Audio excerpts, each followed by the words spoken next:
Meaning like put your baby down and go take a shower because, they're safe, they're fine. And sometimes you need to take a little bit of time for yourself. All right, this is part 2 of my interview with Christina. She is a mom of 4, lactation consultant, and labor and delivery nurse. So last week we had part 1, so if you missed that, I highly recommend you go back and watch that one first. She's got some amazing advice for moms that are feeling judged. We know there's a lot of mom shaming going around, so she's got some awesome words of wisdom. So stick around and enjoy this episode. So we have a Facebook group here where it's, we really try to just have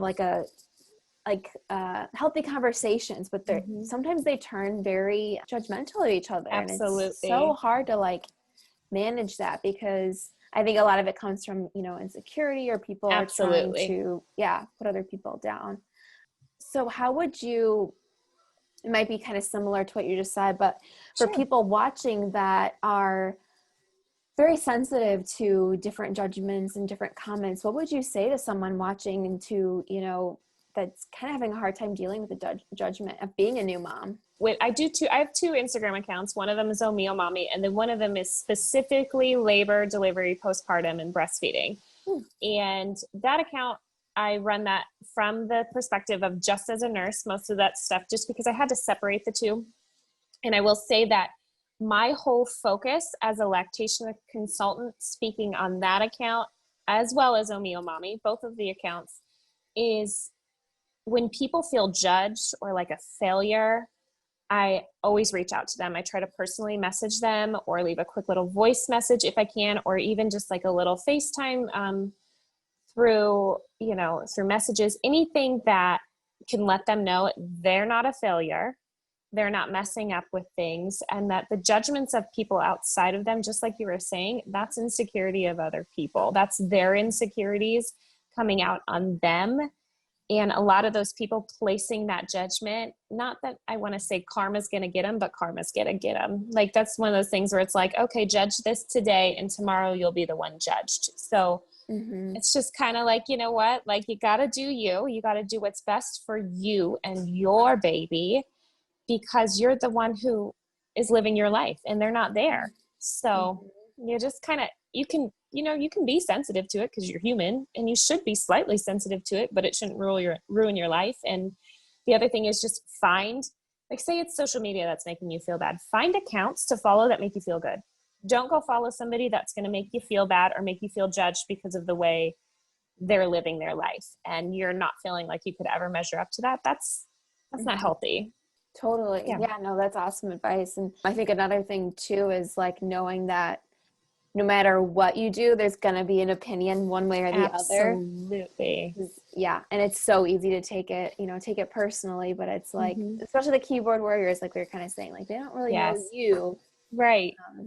We were kind of talking about unsolicited advice as a new mom. So did you personally have to deal with this when you became a new mom, unsolicited advice? And how did you, deal with people kind of just giving you advice that you weren't really asking for?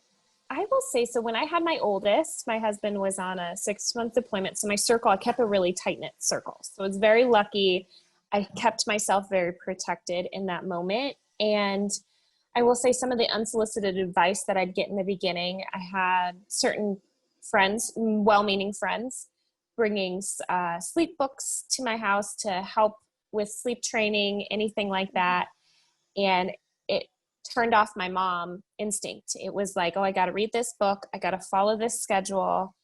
And when you get so wrapped up in that, because you think everybody else is doing this sleep training and that's what works for them, that you have to do that. I also, the more kids I have, the more advice I get.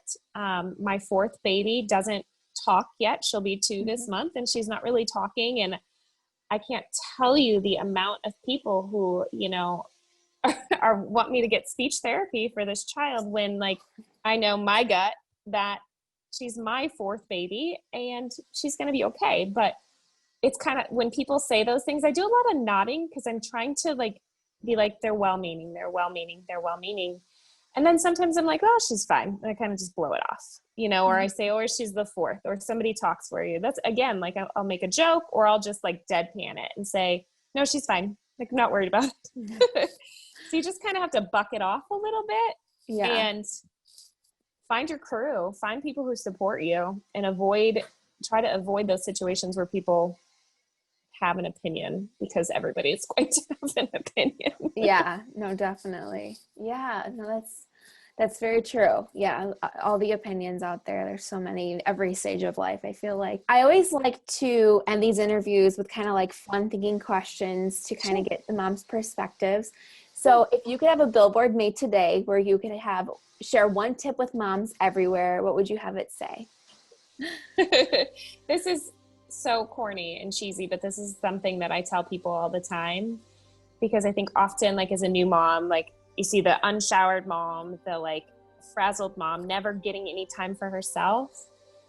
I think I would say, if they're crying, they're breathing. So that being said, meaning like, put your baby down and go take a shower, because, you know, they're safe, they're fine. And sometimes you need to take a little bit of time for yourself in order to be able to give back to your baby.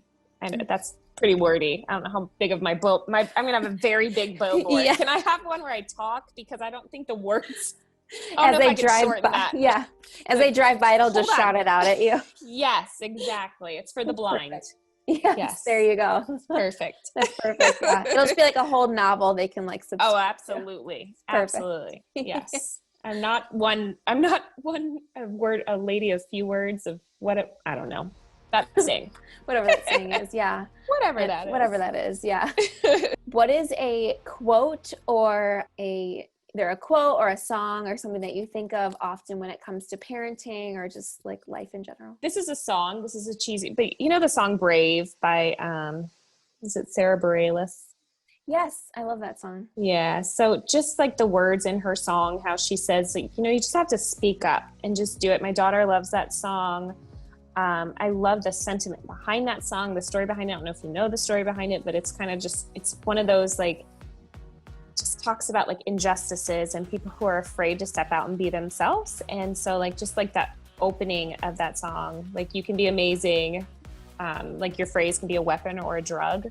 Like, that song, I think, is one of those, like, my husband calls it my like man hater songs or man hater and woman power songs or something. I'm like, get over it. That's exactly what they are. And they're amazing. It's like that and Katy Perry's Roar, but that song for sure. That's so funny. The lyrics of that song. those two songs, Brave and Roar, are on my my running playlist. Yes. And I think it's called like Woman Power. I named it something like that. Yeah.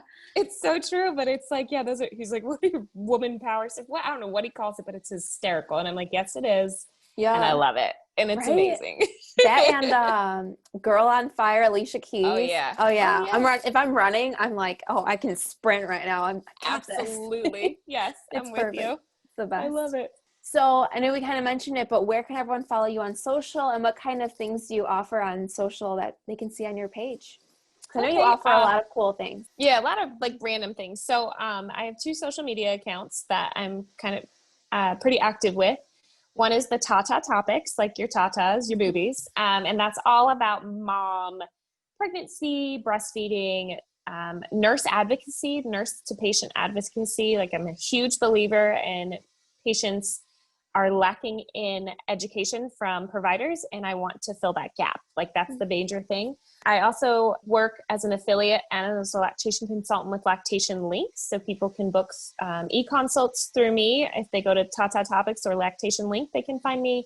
And then on Omeo Mommy, I have a blog, but it's kind of sad, so don't look at that yet unless you want to give me tips and like fix it. But it doesn't have much to it. But I'm a mascara beauty artist. I learned how to do that makeup last March and fell in love with the product. And the whole reason I fell in love with it was because it's easy for moms, it's inexpensive, and I've seen nothing but like good things from that company. None of the like skeevy MLM stuff. It's all positivity and fun. So makeup and hair, big things that I talk about. I talk about sales. I give tips about just mom life, random stuff, and just I make you laugh, I hope. Like, that's the goal. The overall goal is to make everybody enjoy themselves when they come to my account. So Yeah. that's on Oh Me, Oh Mommy. Yeah, I just say I love your stories because like I was saying, like they're so raw and like they're funny, but like you have good tips and like Aww. I don't know, I just feel like it's so like real. Like I feel like I know you from like you're watching your stories. So That's fun, isn't it? yeah, no, I love it. I think it's great. So awesome. Well, thank you so much for sitting with me today and just kind of sharing a little bit about you. Everyone needs to go check out her page. She has so many awesome things on her page there. All right, guys, thanks for watching my interview with Christina. Definitely check her out on Instagram at Oh Me, Oh Mommy. She's got the best stories, and her posts are just so real and relatable. So if you're looking for someone in your life or someone like that to follow, she is the account to follow. Thank you so much, Christina, for being on the show, and thank you all for watching, and we'll see you with a new interview next week. Thanks for tuning in to this episode of Mom Talks with Krista. If you're not yet subscribed, go ahead and click on the subscribe button. It should be down here somewhere. We release new episodes every single Wednesday, and if you're not following us yet, be sure to follow us at Mommy Knows Best on Instagram. And remember, if you're watching this and doubting yourself, you are a great mom. So thanks so much for watching, and we will see you next week.